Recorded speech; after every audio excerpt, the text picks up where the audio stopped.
into the game with their city rivals at Milan were 3-1 winners versus Parma in a match that was played on Saturday. Roma in dark, Alessandro Mancini receives down the right side. He strikes right at keeper Angelo Peruzzi. Ball then ricochets out of play, chance in the 11th minute of play. Lazio with the chance in the 30th. Ball drops in front of Stefano Fiore. He puts it in front for Bernardo Corradi. Stopped by Ivan Pellizzoli at close range. Good work by Fiore. Pellizzoli scrambling to get over, and Corradi plays it off the deflection from Simeone Inzaghi. Lazio were back a little while later. It's Corradi with the back heel pass for Fiore, and he would drive it short side off the post and out. That would have capped off an excellent exchange between Corradi and Fiore. A beautiful back heel. Fiore never broke his stride. It's a low left footer that Pellizzoli may have pushed onto the post. Another angle on this one shows just how close it was to being the game's first goal. Still in the first half, Francesco Totti give and go with Mancini. Mancini's strike is blocked, but he picks up the ball and then feeds it back to Totti, who puts it off the far post and out. Roma's chance coming just a minute before the interval. This was an excellent first half at Stadio Olimpico, and it was 0 at the break. The second half was a completely different story. The match was halted 3 minutes after the restart after flares were thrown onto the pitch. The unrest by fans followed a stadium announcement denying that a child had been killed outside of the stadium by a police guard before the start of the match. The match was halted for 25 minutes, with police unable to calm the crowd. Officials maintained that the rumor about the child was false.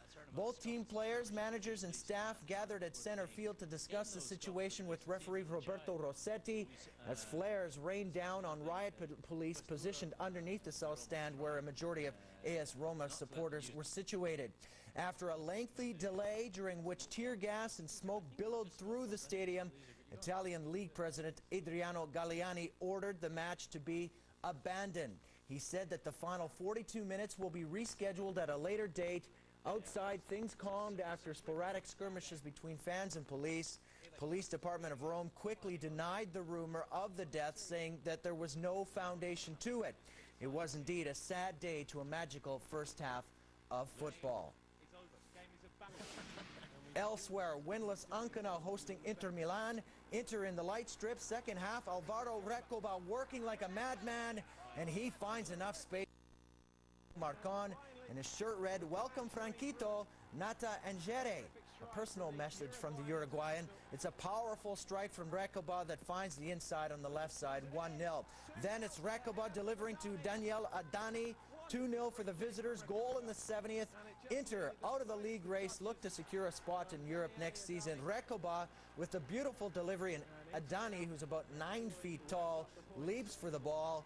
Ancona lose this 2-0. They're winless this season after 28 matches, equaling Varesi's record from 71-72. They have just 7 points all season. Chievo Verona hosting Siena at Bentegotti. Siena in the black and white tour. Andre Flo pulls down Andrea Barzagli, trying to tug on his shirt. PK opportunity for Chievo from the spot. Lorenzo D'Anna, 1-0, beating Marco Fortin. Chievo leading after 69. 9 minutes later, Siena had the chance to equalize. Salvatore Lana called for the handball. So from the spot, Enrico Chiesa with the shot, stopped by Luca Marchesciani, who treated it like it was no big deal. 1-0 Chievo. However, just 3 minutes before the final whistle, free kick for the visitors. Ball drifts past the goal. Nicola Ventola controls and drives it high to the right side, tying the match at 1 after 86. Ventola saves Siena as they're now unbeaten in 4, keeping them in 12th.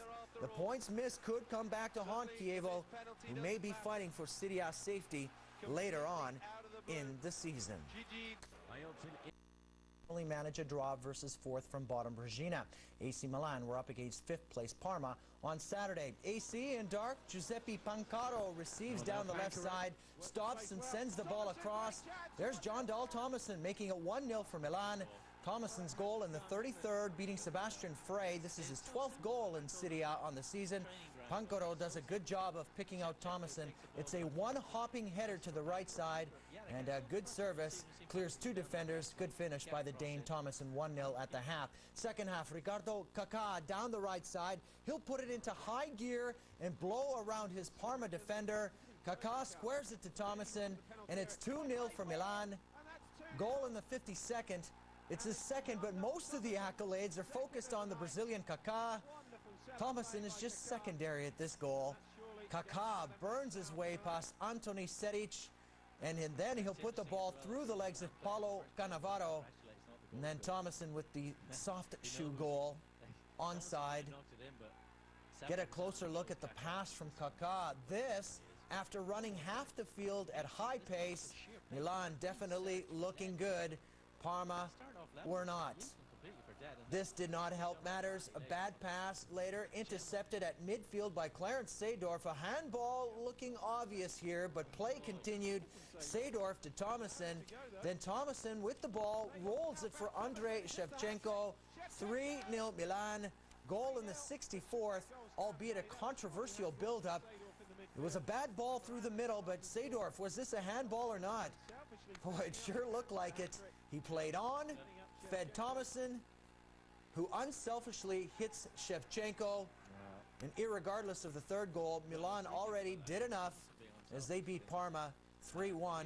Alberto Gilardino added a lone goal for Parma, that in the 82nd minute. Battling to avoid